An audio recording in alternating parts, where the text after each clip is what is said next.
Hello प्यारे बच्चों। मैं शुभम भास्कर स्वागत करता हूं आपका अपने इस प्यारे से यूट्यूब चैनल कॉन्सेप्ट की खोज में। देखो प्यारे बच्चों, आज हम क्या स्टार्ट करेंगे। आज हम स्टार्ट करेंगे ट्वेल्थ क्लास की केमिस्ट्री। और उस ट्वेल्थ क्लास की केमिस्ट्री में हम पढ़ेंगे प्यारे बच्चों ट्वेल्थ क्लास की केमिस्ट्री के इम्पोर्टेंट क्वेश्चंस। ऐसे क्वेश्चंस जो बोर्ड एग्जाम की दृष्टि से इम्पोर्टेंट होंगे। मतलब एक तरह से मैं वही क्वेश्चंस पढ़ाऊंगा या वही क्वेश्चंस कराऊंगा जो बोर्ड एग्जाम में आने के जिनके चांसेस हैं। ठीक है प्यारे बच्चों, आज के इस पहले लेक्चर में हमने स्टार्ट किया है चैप्टर नंबर फर्स्ट जिसका नाम है सॉल्यूशन। उसका हमने पहला टॉपिक लिया है जो मैंने लिखा हुआ भी है, द्रव द्रव विलयन के लिए राउल्ट का नियम। ये जो नियम है ये एक इम्पोर्टेंट नियम है बोर्ड एग्जाम की दृष्टि से।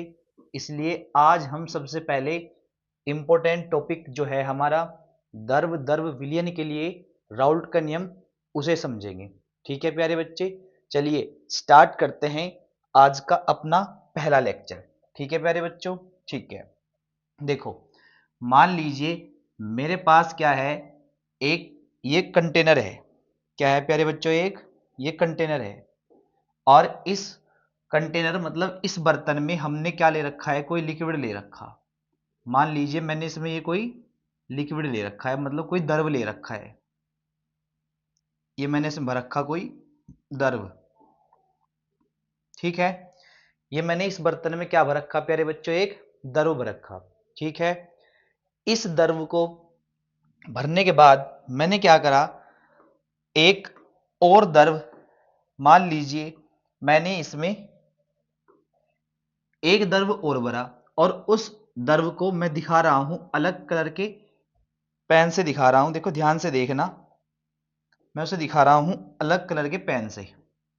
ये है वो दूसरा द्रव, ये दूसरा द्रव है।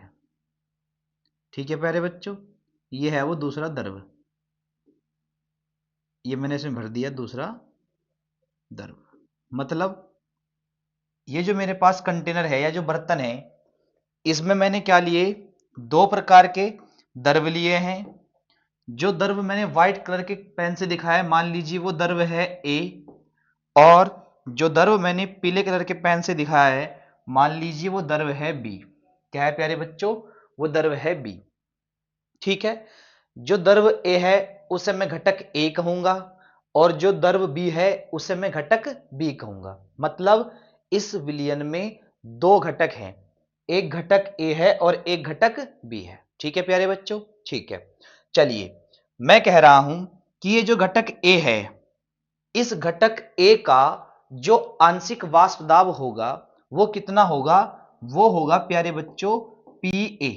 कितना होगा, वो होगा पी ए। भाई ए मतलब ए का, पी मतलब प्रेशर, मतलब ए का प्रेशर, मतलब ए का आंशिक वाष्प दाब। ठीक, और ये जो बी है, इस बी का जो आंशिक वाष्प दाब होगा बच्चों वो होगा पीबी। क्या होगा प्यारे बच्चों, वो होगा पीबी। भाई बी मतलब बी का, पी मतलब प्रेशर, मतलब बी का प्रेशर, मतलब बी का आंशिक वाष्प दाब। ठीक है, ठीक है। देखो ये जो घटक ए है बच्चों, इस घटक ए का मोल प्रभाज अगर मैं बताऊं तो मोल प्रभाज कितना होगा इसका, इसका जो मोल प्रभाज होगा बच्चों, इसका मोल प्रभाज होगा चाई ए। क्या होगा, चाई ए। क्यों, क्योंकि देखो मोल प्रभाज को जो रिप्रेजेंट किया जाता है वो किया जाता है चाई ए से। किससे किया जाता है, चाई से। मतलब किया जाता है मोल प्रभाज को चाई से रिप्रेजेंट, लेकिन मुझे ए का बताना इसलिए मैंने उसके नीचे क्या लिखा, ए। मोल प्रभाज होता क्या है, चाई, और उसके नीचे ए लिखा तो मतलब ए का मोल प्रभाज। ठीक है जी, ए लिखा तो ए का और चाई है तो मोल प्रभाज, मतलब ए का मोल प्रभाज। ठीक है प्यारे बच्चों, ठीक है भाई। उसके बाद चलते हैं, देखो अगर मुझे बी का मोल प्रभाज लिखना पड़ जाए तो मैं बी का मोल प्रभाज क्या लिखूंगा, मैं बी का मोल प्रभाज लिखूंगा चाई बी। भाई बी मतलब बी का और चाई मतलब मोल प्रभाज, मतलब बी का मोल प्रभाज। ठीक है प्यारे बच्चों, ठीक है। अब देखो मैंने ये कंडीशन आपको समझाई। अब द्रव द्रव विलयन के लिए राउल्ट ने क्या कहा था, देखो द्रव द्रव विलयन मतलब ऐसा विलयन जिसमें दोनों घटक क्या हो, द्रव हो, जिसमें दोनों घटक क्या हो, द्रव हो, इसलिए उसने कहा द्रव द्रव विलयन के लिए। ठीक है जी। हमने भी क्या करा, एक बर्तन लिया, उस बर्तन में एक घटक लिया ए जो कि क्या है, द्रव है, दूसरा घटक जो लिया बी वो भी क्या है, द्रव है, तो ये क्या बन गया, द्रव द्रव विलयन बन गया, क्योंकि जब दो घटक आपस में मिलेंगे विलयन बनेगा ना।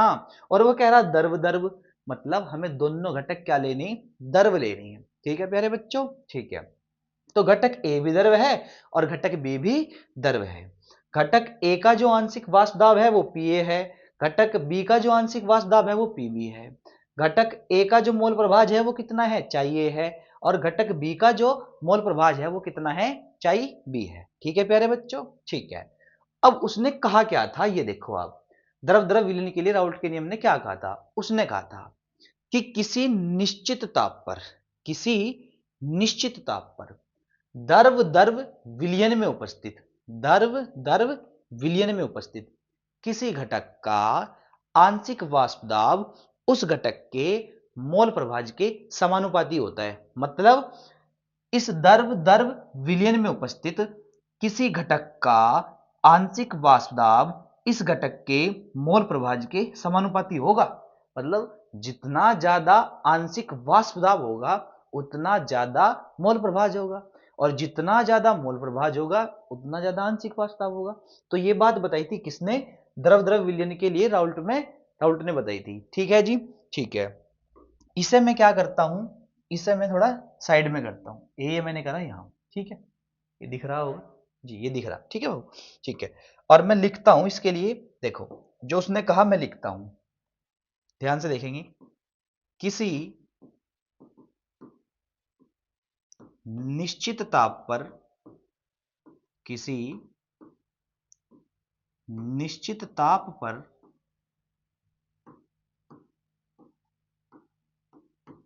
द्रव द्रव विलयन में उपस्थित, द्रव द्रव विलयन में उपस्थित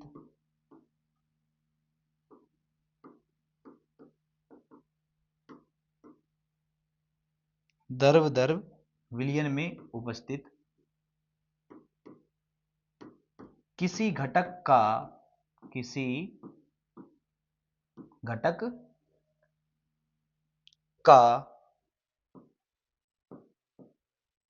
आंशिक वाष्प दाब, आंशिक वाष्प दाब,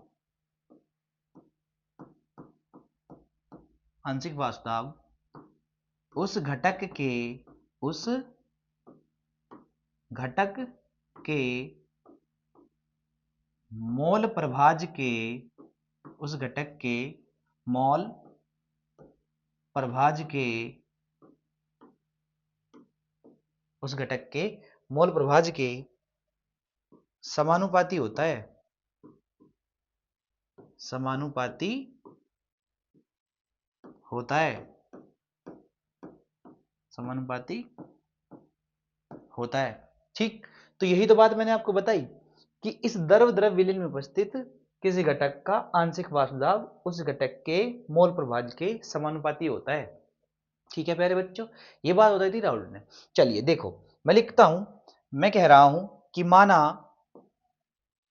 मैंने लिखा माना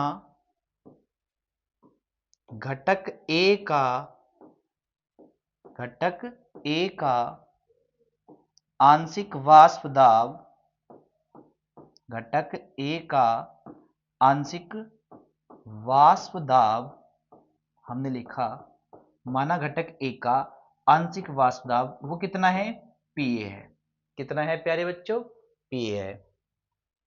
और घटक बी का आंशिक वाष्प दाब, आंशिक वाष्प दाब वो कितना है प्यारे बच्चों, वो है पीबी, वो है पीबी। ठीक है जी, ठीक है। घटक ए का,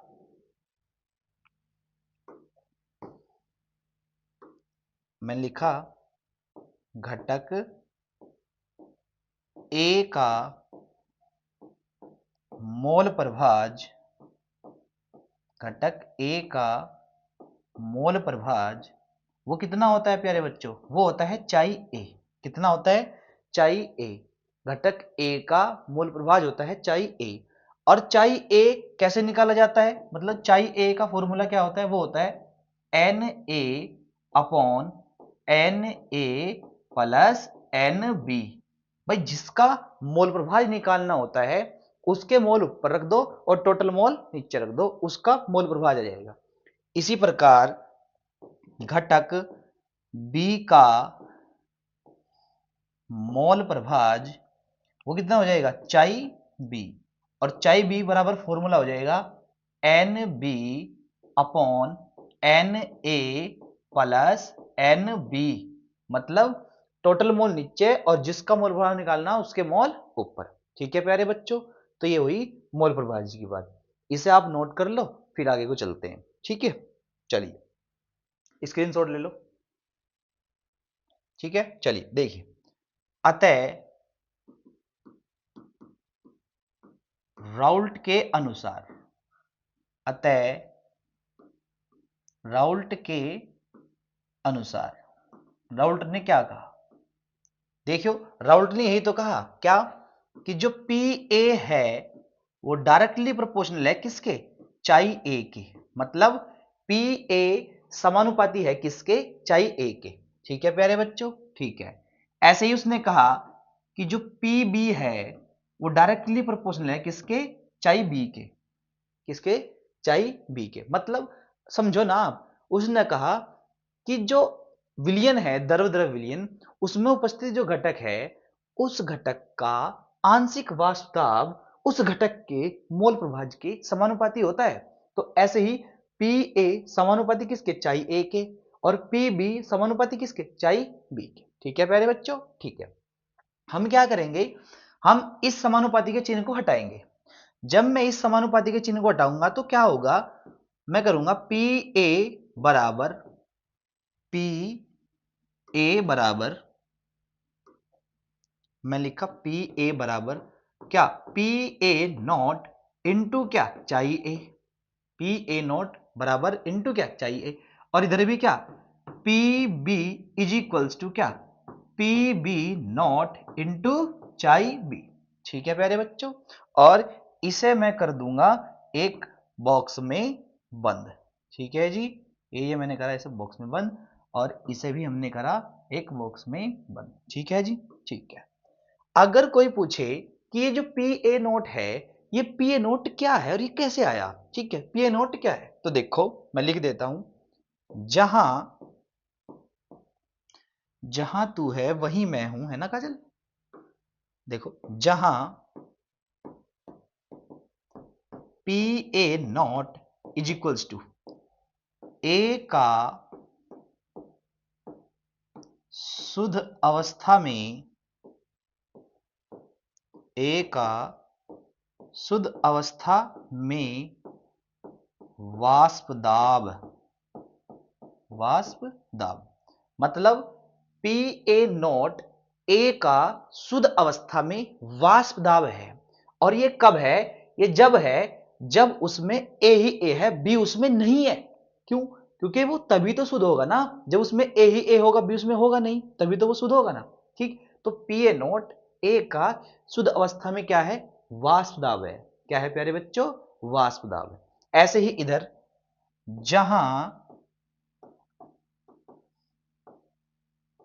P B not is equals to B का शुद्ध अवस्था में, शुद्ध अवस्था में वाष्प दाब, वाष्प दाब। मतलब पीबी नॉट बी का शुद्ध अवस्था में वाष्प दाब है। और ये कब है? ये तब है जब उसमें बी ही बी है, ए उसमें नहीं है। भाई बी शुद्ध कब होगा? तभी तो शुद्ध होगा ना जब उसमें बी ही बी होगा, ए उसमें नहीं होगा। ठीक है प्यारे बच्चों, ठीक है। तो ये था हमारा राउल्ट का नियम बच्चों। अगर कोई आपसे पूछे कि इस राउल्ट के नियम में अगर हमें कुल विलयन का दाब निकालना पड़ जाए तो वो कैसे निकाल लेंगे, तो वो भी देख लो कैसे निकाल लेंगे।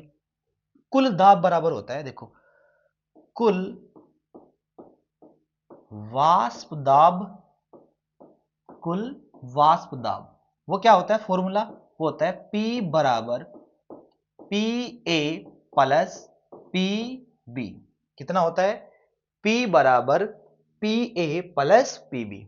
तो आप क्या करोगे, आप लिखोगे P बराबर पी ए कितना आया, देखो पी ए बराबर है P A naught into chi ए, तो आप पी ए के स्थान पर रखो P A naught into chi A plus P B, P B कितना है, पी बी है P B not into chi B, तो आप ये रखोगे P B not into chi B. ठीक है बच्चों, तो ये है प्यारे बच्चों हमारा क्या, कुल वाष्प दाब किसका, विलयन का। ठीक है जी, और इसे भी हम क्या कर देंगे, इसे भी हम कर देंगे एक डब्बे में बंद, ये मैंने कहा डब्बे में बंद। ठीक है प्यारे बच्चों, तो ये है हमारा राउल्ट का नियम। ठीक, आई होप आपको ये समझ में आया होगा प्यारे बच्चों। ठीक, तो आज के लिए इतना ही काफी, कल मिलेंगे फिर एक नए टॉपिक के साथ, तब तक के लिए टाटा बाय बाय।